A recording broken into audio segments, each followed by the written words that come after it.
Hello, karibu tena kwenye series yetu hii ya Set Me on Fire. Rafiki yako hapa tena Patrick Seuya. Na Mungu akubariki sana kwa kuwa sehemu ya mfululizo huu.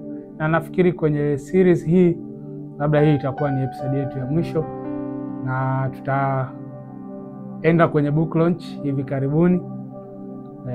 Kama by the time nafanya hii hapa bado kitabu hakijatoka, basi kitabu kitakuwa kimekaribia sana kutoka au probably kimeshatoka by now. Leo tutaongea kuhusu nidhamu za kiroho na kuisikia sauti ya Mungu. Nidhamu za kiroho na kuisikia sauti ya Mungu. Moja ya maswali ambayo wanakutana nao mara kwa mara, huwa ninaulizwa na mimi mwenyewe pia nimekuwa nikijiuliza kipindi fulani cha maisha yangu. Kwamba je, mtu ananiuliza je, ninawezaje kuisikia sauti ya Mungu?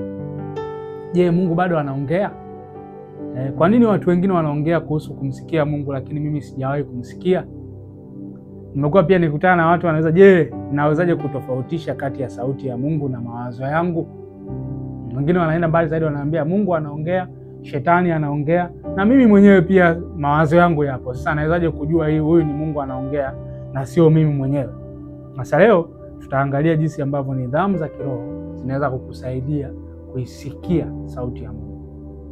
Zinaweza kusaidia kusikia sauti ya Mungu. Kwenye Mika 4 pale mstari wa 2, Biblia inasema kwamba tukipanda kwenye mlima wa Bwana tutazijua njia zake, alafu tukizijua njia zake tutatembea katika mapito yake. Kwa ukiwa mtu unayesikia sauti ya Mungu, hata mambo yako unayoyafanya yatakuwa ni mambo ambayo Mungu anakuongoza kuyafanya. Kwa utajikuta unapiga hatua, unaenda mbele. Kwa sababu Mungu hawezi akakuongoza kwenda nyuma au kwenda sehemu ambazo sio za kukufaa wewe na sio za kukufanikisha. Kwa sauti ya Mungu ni kitu kikubwa sana kwenye maisha ya Mkristo. Sasa cha kwanza ambacho ningependa tuanze nacho kama msingi ni ukweli kwamba Mungu wetu ni Mungu anayeongea na watoto wake. Mungu sifa yake kubwa kuanzia tunakutana naye kwenye kitabu cha Mwanzo ni Mungu anayeongea. God is a speaking God. Na namna yake pia Mungu ya kufanya mambo, Mungu anafanya mambo yake kupitia neno lake. Kwa Mungu wetu sifa yake kubwa ni sifa ya kuongea. Unakutana naye Mungu anasema na kiwe hiki kinakuwa. Anasema na tumfanye mtu kwa sura yake na mfano wetu. Huyo ni Mungu anaongea. Alifanya vitu kwa neno lake. Lakini pia Yesu alisema kwa uwazi kabisa kwenye Yohana 10:27, alisema kondoo wangu waisikia sauti yangu, nami nawajua nao wanifuata. Kondoo wangu anaisikia sauti yangu. Maana yake ni nini? Kondoo wake ni wewe na mimi. Mtu yote akiokoka anakuwa amekuwa kondoo wa Yesu Kristo. Sasa Yesu anasema inbuilt kwenye infrastructure ya huyu kondoo wangu niliyemuokoa, nimemwekea uwezo wa kusikia sauti yangu. Kwa kusikia sauti ya Mungu ni organic. Is an organic process kwa kondoo wa Mungu.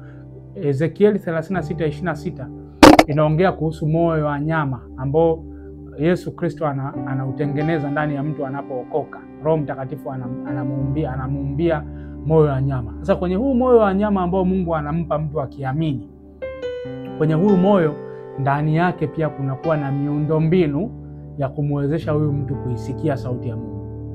Kama tu mtoto akizaliwa anavyozaliwa na uwezo wa kusikia sauti, ndivyo ambavyo pia mtu akiokoka anaokoka na uwezo wa kusikia sauti ya Mungu. Yaani cha kwanza unapaswa uamini kwamba wewe una uwezo wa kumsikia Mungu. Kwa nini? Kwa sababu kwenye makeup yako, kwenye ile namna ambavyo Mungu amekutengeneza, kwenye ile architectural design yako, uliumbiwa pia masikio ya rohoni yenye uwezo wa kushika frequency za kimungu. Kwa unatakiwa uamini kwamba Mungu amekupa uwezo wa kumsikia. Kwa kila muamini amepewa uwezo wa kusikia sauti ya mchungaji wake na Bwana wake ambaye ni Yesu Kristo. Kama huwezi kuisikia sauti ya Mungu, maana yake wewe sio kondoo wa Yesu. Yesu sio mchungaji wako.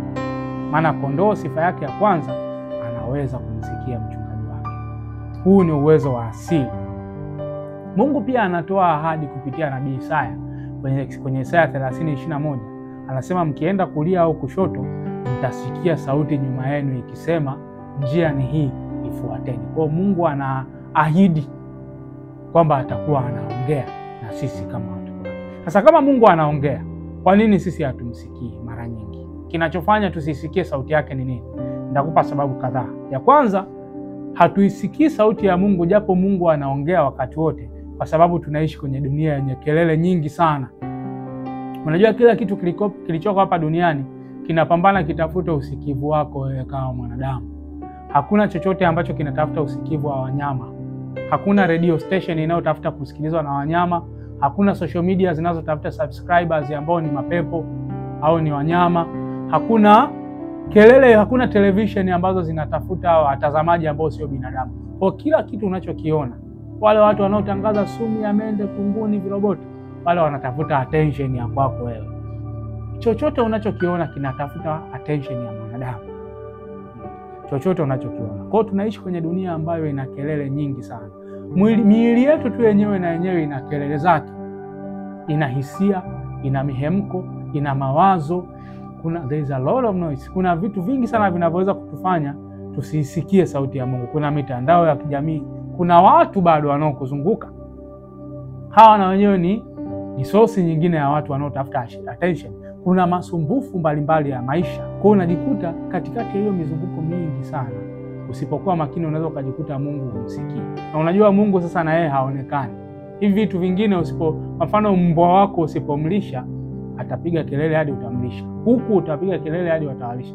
Lakini Roho Mtakatifu usipomsikiliza, inawezekana tu ukajikuta umepotelea huko kwa sababu hata kulazimisha. Kwa hiyo sababu moja hapo kwa nini hatusikii sauti ya Mungu ni kwa sababu tunaishi kwenye dunia ambayo ina kelele sana. Vitu hivi vyote vinataka usikivu wako. Sasa ukiwa umezungukwa na kelele hizi nyingi, sauti ya Mungu inaweza ikanyamazishwa na ukadhani Mungu haongei, kumbe anaongea. Ni kwamba tu haujawa na utulivu wa kutosha wa kumsikiliza. Unakumbuka pale kwenye Mathayo 9:14 Yesu alisema saa itafika ambapo bwana harusi ataondolewa, na hapo ndipo wanafunzi wake watakapolazimika kufunga.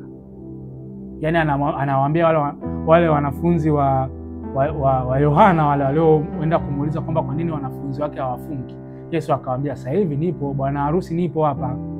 Yaani Yesu alikuwa anamaanisha sasa hizi hata wakiwa wameshiba, katikati ya kelele nyingine zote za dunia, bado nikiongea kwa mdomo wangu huu kwa sababu niko kwenye mwili na wao wanaweza kunisikia.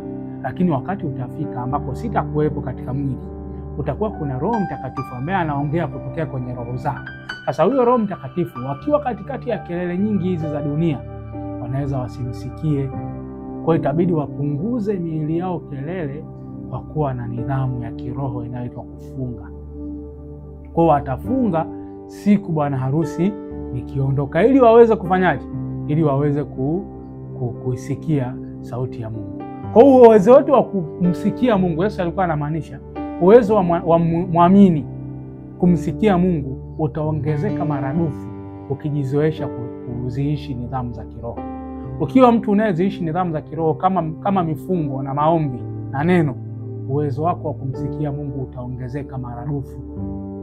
Ile clarity ile ya kuweza kuisikia sauti ya Roho Mtakatifu itaongezeka maradufu ukiwa ni mtu wa mifungo. Ndio maana kwa mujibu wa Yesu Kristo, mifungo inapaswa kuwa ni maisha ya kila siku ya muumini. Yesu anasema kwenye Mathayo 6:16, anawaambia wanafunzi wake, mfungapo, when you fast, not if you fast, when you fast. Mfungapo, sio ikitokea mmefunga. Anasema mfungapo. Maana yake ni nini? Maana yake Yesu anatarajia kwamba tuwe tunafunga. Hasemi if you fast, ikiwa mmefunga. Anasema mfungapo, when you fast. Maana yake Yesu anatarajia kwamba Mkristo awe anaishi maisha ya mifungo. Na Biblia pia inaonyesha jinsi ambavyo watu walivyokuwa katika kufunga waliisikia sauti ya Mungu. Biblia inasema pale kwenye kanisa la Antiokia, walipokuwa kwenye kusali na kufunga, Mungu Roho Mtakatifu akasema, wakasikia sauti ya Roho Mtakatifu ikisema, nitengeeni Barnaba na Sauli kwa kazi ile niliyowaitia. Sauti ya Mungu aliisikia wakati wamefunga. Kwa sababu moja wapo inayofanya hatuisikii sauti ya Mungu ni ukweli kwamba tunaishi kwenye dunia ambayo ina kelele nyingi. Namna ya kuzinyamazisha hizo kelele sasa, kelele za miili yetu. Unajua njaa, unajua kushiba kwenyewe tu tayari ni distraction. Yaani ukishiba tu tayari utajikuta unasinzia, utajikuta unawaza kupiga story, unaanza kuingia social media, unaanza kwenda kutembea Kariakoo. Lakini ukiwa umefunga utatulia, unapata utulivu. Wewe mwenyewe tu unatulia, mwili wako unatulia, unakuwa antena zako za kiroho zinakuwa active, unakuwa unaweza kuisikia sauti ya Mungu. Sababu ya pili inayofanya Mungu anaongea lakini hatumsikii ni kukosa neno la Mungu. Na hiyo pia na yenyewe ni nidhamu ya kiroho. Kukosa nidhamu ya kiroho inaitwa neno la Mungu. Unajua lugha ya Mungu ni neno lake. Ndio maana sifa moja kubwa ya sauti ya Mungu ni kwamba sauti ya Mungu hata siku moja haiwezi kukinzana na neno la Mungu. Kwa sababu Mungu anasema yeye analiangalia neno lake ili apate kulithibitisha. Alafu Yesu alisema hata yodi moja ya neno la Mungu haitatanguka. Kwa Mungu amejifunga kwenye neno lake. Kwa mtu asiyekuwa na neno anampa Mungu wakati mgumu sana wa kuongea naye. Kwa sababu Mungu mara nyingi namna yake ya kuongea na wewe ni yeye kulihuisha neno lake lililoko ndani yako wewe. Yaani yale maandiko ambayo uliyasoma yako ndani yako.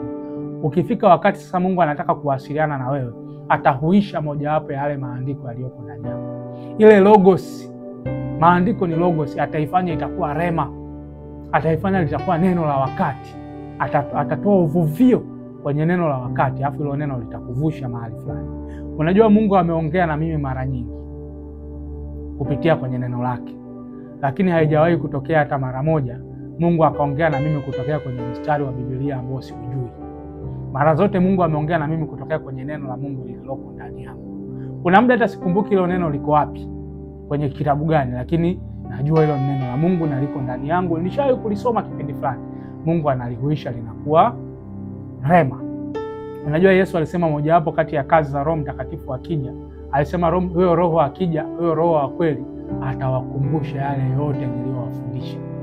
Roho Mtakatifu kazi yake mojawapo ni kukumbusha wewe mambo ambayo Yesu alishakufundisha wakati unasoma neno. Unajua wanasema kitabu cha Marko, Injili ya Marko iliandikwa na Marko, lakini aliandika akiwa anamsikiliza Petro akiwa anaongea. Yaani wakati Petro anahubiri, Marko akawa anaandika kile ambacho Petro anakisema, na ndivyo ambavyo Injili ya Marko ilipatikana. Sasa unafikiri Petro aliwezaje kukumbuka zile sura 16 zote zile? Unafikiri Petro aliwezaje kukumbuka vitu vyote ambavyo Yesu Kristo alikuwa anavisema? Aliweza kukumbuka kwa sababu Roho Mtakatifu alimkumbusha. Sasa swali langu jepesi, kwa nini Roho Mtakatifu hakumkumbusha Marko moja kwa moja ambaye ndo alikuwa anaandika? Kwa nini alimkumbusha Petro? Jibu ni jepesi sana. Roho Mtakatifu alimkumbusha Petro na sio Marko kwa sababu Marko hakuwepo wakati Yesu anasema. Kwa Petro alikuwepo, alisikia. Kwa sababu alikuwa amesikia, Roho Mtakatifu akafanya ile kazi ambayo Yesu alikuwa ameisema, akamkumbusha Petro yale mambo yote ambayo Yesu aliyahubiri na kuyafanya. Petro akayahubiri, alafu Marko akayaandika.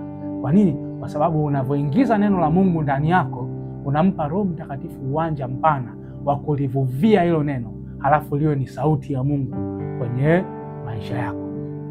Kwa hiyo kusoma na kutafakari neno ni nidhamu ya kiroho ambayo itakuongezea uwezo wa kuisikia sauti ya Mungu. Kama unafikiri kwamba Mungu haongei na wewe, jibu ni jepesi. Kuna uwezekano pia kwamba neno la Mungu halipo ndani yako kwa kiwango cha kutosha. Kila mara unapoingiza neno la Mungu ndani yako, unakuwa unamuongezea Mungu uwanja mpana wa kuzungumza na wewe. Mambo ya msingi kuhusu sauti ya Mungu. Ni vitu gani vya msingi sana kuhusu sauti ya Mungu? Cha kwanza, unatakiwa uamini kwamba wewe unamsikia Mungu. Yaani kama umeokoka, amini kwamba sauti ya Mungu unaisikia. Uwezo wa kuisikia unao. Cha pili, usiwe na hofu kwamba inawezekana Mungu akaongea alafu usimsikie. Kwa Mungu akiongea na wewe, atalithibitisha neno lake hadi umuelewe. Kumbuka Mungu alimuita Samueli mara 3. Yaani alimuita Samueli hadi Samueli akajua kwamba huyu ni Mungu anayeniita. Kwa wala usiwe na hofu. Kuna muda hatumsikii Mungu kwa sababu tuna hofu. Tunaogopa kwamba inawezekana sauti ya Mungu nikapishana nayo, nisimsikie, nisimuelewe. Amini kwamba wewe ni mwana wa Mungu na Mungu hachezi michezo ya bahati nasibu. Mungu atakuita kama alivyomuita Samueli hadi ujue kwamba huyu ni Mungu anayeongea. Alikuwa ni nani yule? Alikuwa ni Gideoni. Gideoni alimthibitisha Mungu mara 3 hadi akajihakikishia kwamba huyu ni Mungu anaongea, na wala Mungu hakukasirika kwa sababu hiyo.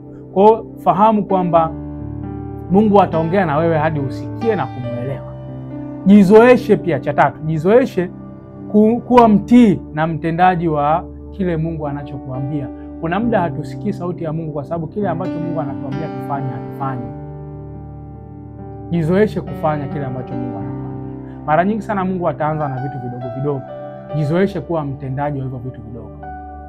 Yaani usitamani Mungu aongee na wewe kuhusu mume au mke wako, wakati Mungu akiongea na wewe kuhusu sadaka ya kutoa Jumapili umsikilize. Anza kujizoesha kwenye vitu hivyo vinavyoonekana ni vidogo vidogo, kwa sababu masikio yetu ya rohoni pia tunayazoesha kusikia sauti ya Mungu. Kwa hiyo ikifika kwenye vitu vikubwa itakuwa rahisi kwa wewe kusikia. Itakuwa rahisi kwa wewe kusikia. Kwa hiyo jizoeshe kumuuliza Mungu kabla hujafanya vitu, hata kama ni kitu cha kawaida, hata kabla hujavaa nguo fulani. Jizoeshe kumsikiliza Roho Mtakatifu kwamba je, hii ni nguo sahihi ya kuvaa wakati huu? Daudi alikuwa na kawaida ya kumsikiliza Mungu. Hata alipokuwa kwenye mbinyo, alikuwa yuko pressed. Anawaza kwamba saa hizi watoto wangu wamechukuliwa, hata askari wake alionao pale wanataka kumpiga, lakini bado aliomba na ivera iletwe. Akamuuliza Mungu, je, tuende? Je, tukienda tutawapata? Ilikuwa ndio kawaida yake. Ulikuwa ndio utaratibu wake. Ulikuwa ndio utamaduni wake. Kwa hiyo jizoeshe kusikia sauti ya Mungu. Biblia inasema kwenye Waebrania, bali chakula kigumu ni cha watu wazima ambao akili zao kwa kutumiwa zimezoezwa kupambanua mema na mabaya. Biblia ya Kiingereza inasema by practice. Who said that their senses by practice? Yani sensi zao zimekuwa practiced hadi zinaweza kupambanua mema na mabaya.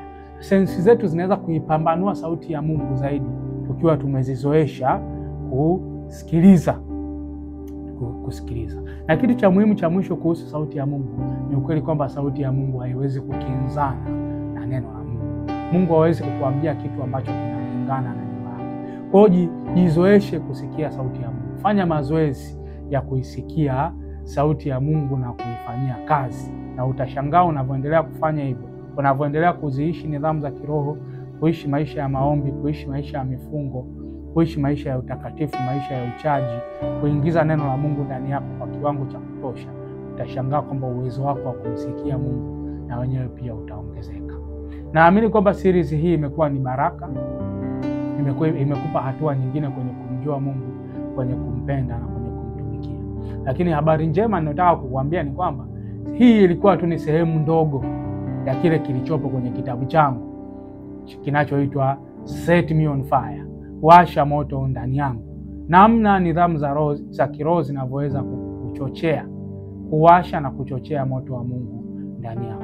Na kutia moyo upate nakala yako kupitia mawasiliano ambayo yatakuwepo hapa kwenye YouTube account yangu. Upate nakala yako na itakusaidia zaidi kwenda deep kwenye series hii na kwenye somo hili la nidhamu za kiroho, ili uweze kuzimaster na kuweza kuziishi kwenye maisha yako ya kila siku. Mungu akubariki sana na uwe na siku ya baraka.